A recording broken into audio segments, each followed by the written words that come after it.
And I think when you have, after 298 loss seasons, you have to have a certain attitude of, no. You can talk about expectations on the outside. Inside, we know what we have, and we know that we are much better than people think. We're not going to talk about it, we're just going to live it, and we're going to work at it, and we're going to show people. Thanks, Pat. First road trip we saw it, but I mean, let's face it, attitude does matter. You played sports, I mean, anybody who's played sports knows your attitude. Now, you have to have some talent, but this team does have some talent. I'm just waiting on Anthony.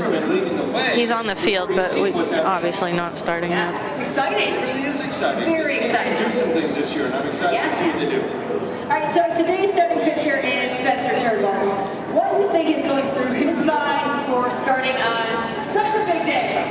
You know what? They gave it to him because he can handle it. I mean, it's unusual, right? He's only made a handful of starts about double A, but I think this kid can handle it. He's a cool customer, and he's one of those guys that's going to operate under the radar on the second-round pick. But everybody's always said, hey, even if he's low minors, this guy's got great stuff. Well, the results didn't really show it, but things clicked with him last year. We had a nice conversation last September about all the things that he worked on the mental side of the equation, and just how you approach things and how you can be more consistent start to start. And he really put it together at the end of last year.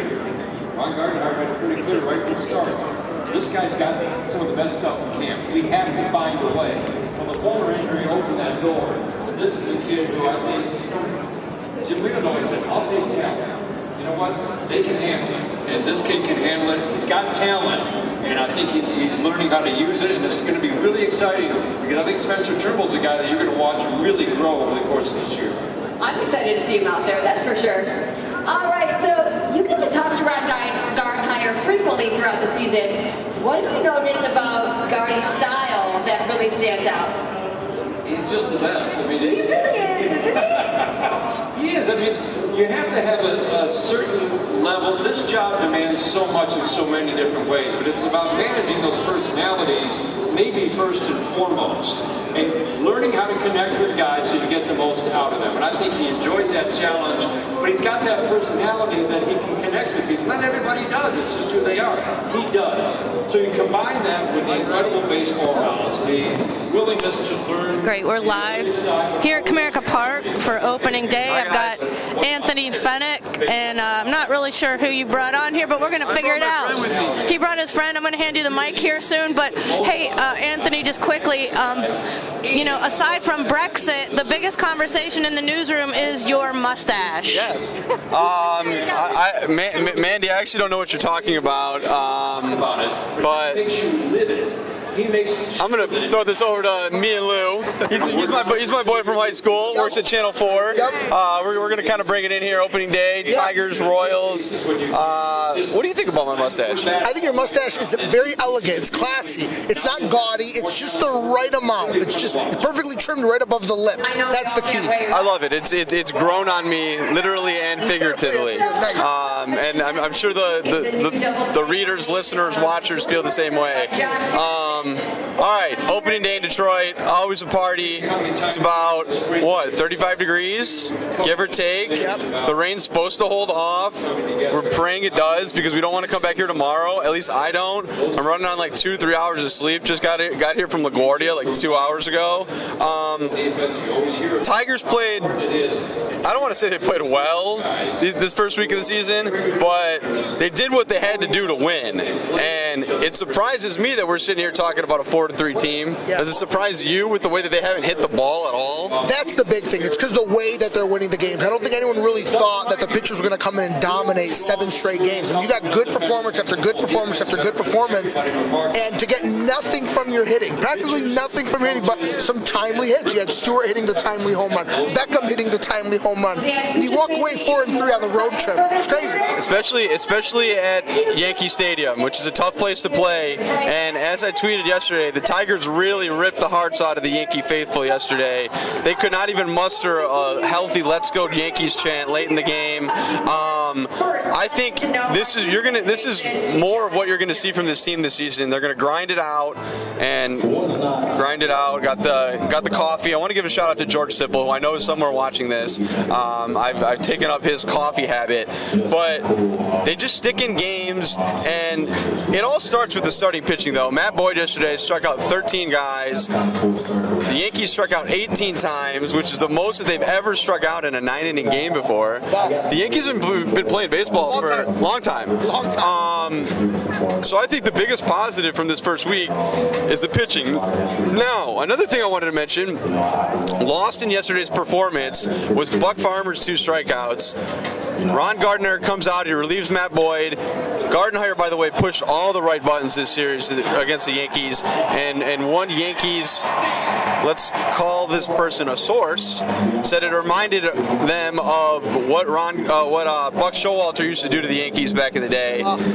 Pushed all the right buttons. But then Buck Farmer, who I think was the odd man out coming out of spring training before Drew Verhagen got hurt, he comes in, gets 2 strikeouts. Buck's pitched pretty well this season so far. The bullpen's been good, 2.14 ERA. The starting rotation's been good. They're on a 2.14 ERA. But both things aren't going to continue. Which is going to break first, Lou? Is it going to be the terrible hitting or the terrific pitching? I think the terrific pitching will be the first to break, but I do think the hitting will come around. I think there's enough good bats in this lineup. I think the confidence just needs to build up. You get a couple big hits. You get one game where you tack on 8-9 runs. I think then that opens up. I think guys are playing really tight right now, and that's what's hurting this team. Very, very tight. The pitching obviously has been the exact opposite, but I think ultimately they'll both kind of even themselves out and kind of meet somewhere in the middle, or maybe at least below the middle a little bit. I think I really botched my preseason prediction when I said they're going to lose 97 games. I think they're going to lose less than that, and it's funny because now we don't talk about how many games are they going to win. It's how many games they're going to lose. And if you have to get out of there to go handle Bernie, go ahead any second. But I think they're going to beat bad teams, and there's a lot of bad teams out there. There's the Orioles, Blue Jays, Royals. We'll see them today. White Sox can't really be considered a good team. Mariners, Rangers. They're going to be playing a lot of bad teams. I think they're going to hang with those teams, especially with the way that they just got a good vibe in there. Yeah. They do. You were in the clubhouse before the game. So that was the thing that impressed me the most. I asked a lot of the guys, "Are you surprised from what you saw the first week?" And a lot of them said no. And it wasn't like the stock answer, "No, I'm not surprised because I know we're going to be good." It was they know the type of personality that these guys have, and I think they enjoy being called a rebuilding team. And you got some veterans. Listen, Jordan Zimmerman doesn't want to be part of a rebuild team. He's better than a rebuild, and he doesn't want to be a part of something like that. So you got a lot of guys who have that mindset.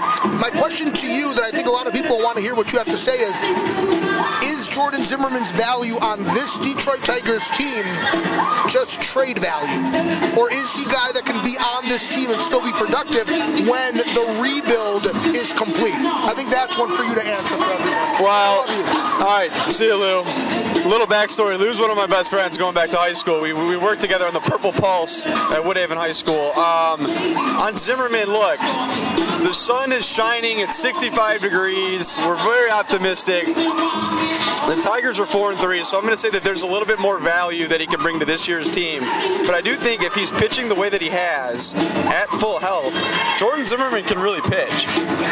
Excuse me.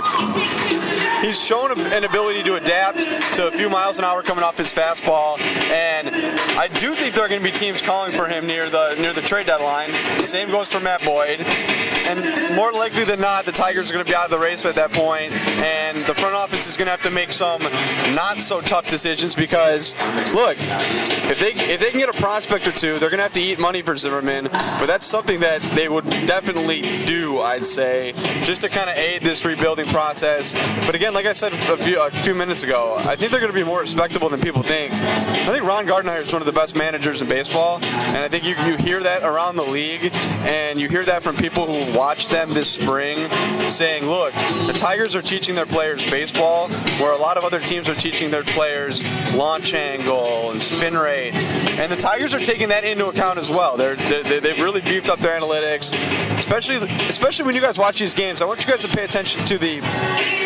defensive shifts around the field. field. And they've really been taking away a lot of hits just because of the wealth of information they have now with defensive positioning. And another big thing for this year's team is up the middle, Jordy Mercer. We saw him pretty much save the game on Sunday against the Blue Jays with an incredible play from his knees, threw out a guy at home in the bottom of the 10th inning. Him and Josh Harrison up the middle are going to be very big for this team. And once Jacoby Jones comes back, a little news from Gardenhire yesterday, Jacoby Jones, who's out with a strained or sprained, I'll fact check later, left shoulder AC joint, he's going to have to do a minor league rehab assignment at AAA Toledo. And so too is Drew Verhagen, who has been dealing with some forearm tightness. So those guys are going to have to get to Toledo. Toledo actually opens their season today, I believe, at home. They will not be in action today. But once Jacoby Jones comes back, they're going to be very strong up the middle defensively, and that's good. I think Grayson Griner, rookie, he hasn't hit yet. I don't know if he's going to hit at all, but he's really handled himself well behind the plate.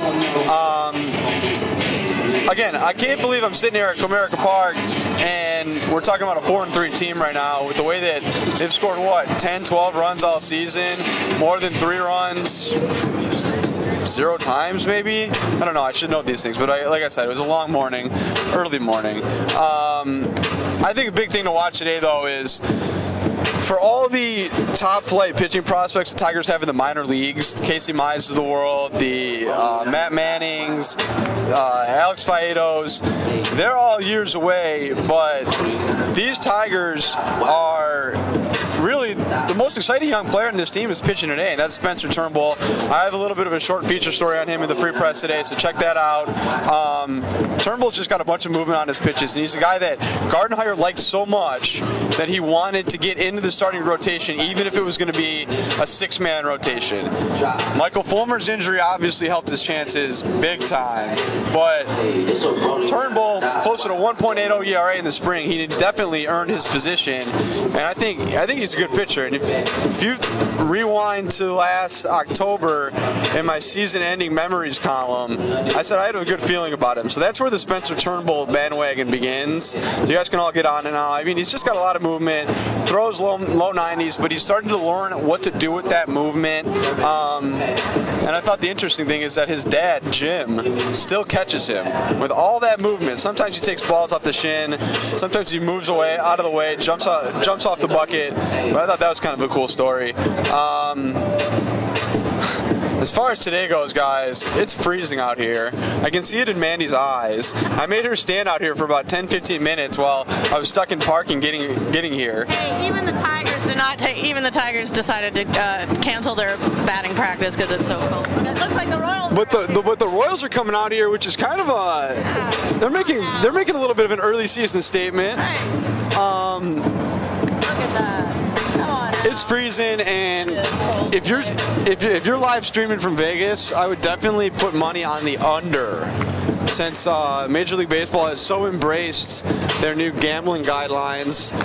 We too at the Free Press will do the same thing. I would definitely put the under. It's freezing out here. Guys don't like hitting in this, and not only do guys not like hitting in this, I mean, imagine the velocity that comes to first base when Jamer Candelario is throwing a seed to Miguel Cabrera at first base, and he's got to take those balls off the palm all day. That doesn't feel good either. So it's cold out here. I think it'll be, I don't know, what time is it? 11:19? I don't know if it'll be a better crowd than we expect. There's not many people here, but the line coming in, the traffic line was a little bit more lengthy than in at least last year. But you guys know how opening day in Detroit is. A lot of the action's outside the park. Tigers, as recently as 2 days ago, we're still expecting a sellout. You think they'll get there, Mandy? I don't know. It's hard to say. Hopefully so, you know, because we want the crowd to keep us warm out here. That was the most politically correct answer. I'm going to go with no. But you never know. You can't really ever trust the whole, you know, maybe they give some tickets away to...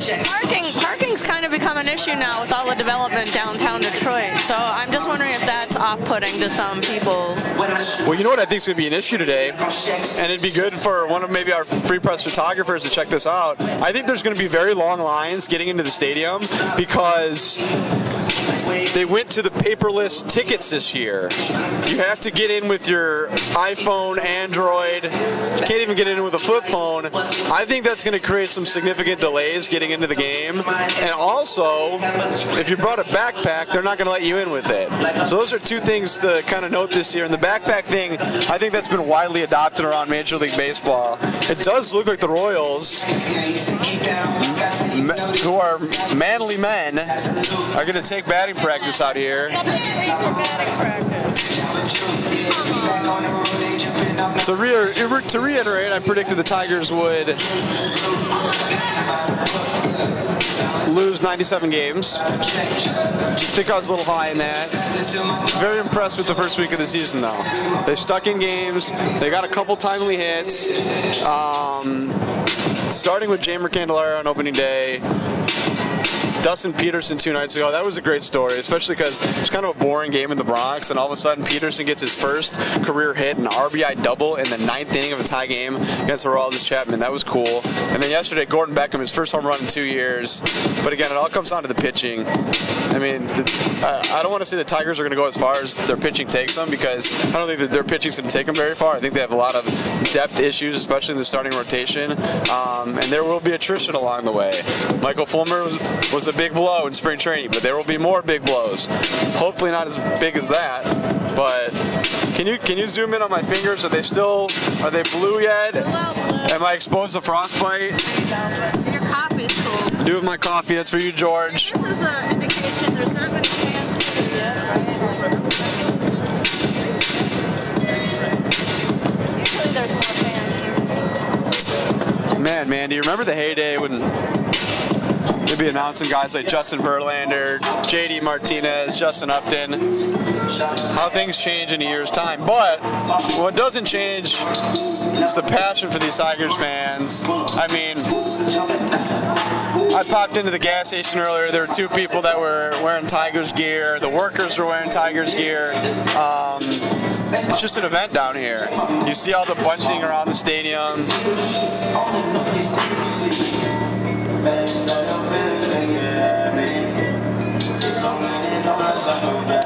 All right, I've been given the thumbs up that I can go warm my hands. For Mandy Wright, say bye to the... Yeah, thanks for joining us. Come back to Freep.com for all things Tigers and opening day 2019. Freep.com, Anthony Fennick, Free Press Sports Writer, out.